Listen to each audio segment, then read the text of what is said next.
For generations after Adam, humanity lived as one, worshiping their Creator alone. They remembered paradise and the direct connection to the divine. Life was simple, guided by the truth.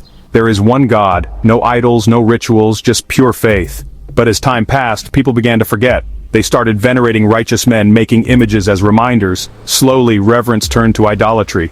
Children saw their parents honoring statues, not knowing the original intent. Shaitan whispered, convincing them these figures had power. Soon, people prayed to these idols, seeking their help instead of God's. The names Wad, Suwa, Yaghuth, Ya'uk, and Nasar became objects of worship. The monotheism of Adam was buried under superstition.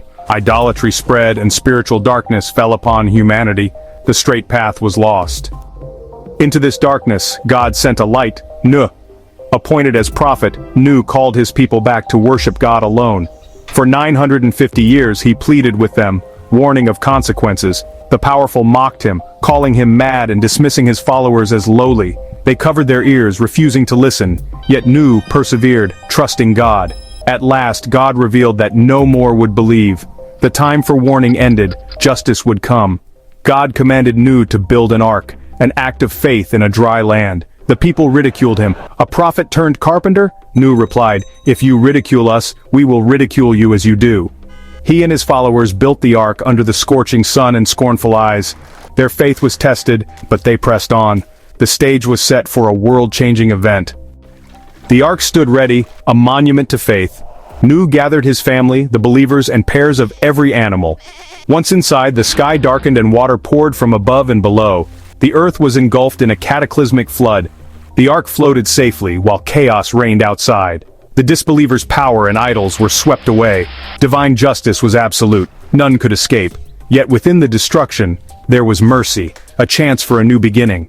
The flood cleansed the earth of corruption. The believers were saved, a testament to God's promise. From devastation, hope would rise again. As the ark sailed, Nuh saw his son struggling in the water. He called out, "Oh my son, come aboard, don't be with the disbelievers." But his son replied, "I will take refuge on a mountain." Nuh warned, "No protector today except God's mercy." A wave separated them, and his son was lost. Grieving, Nuh cried to God about his son.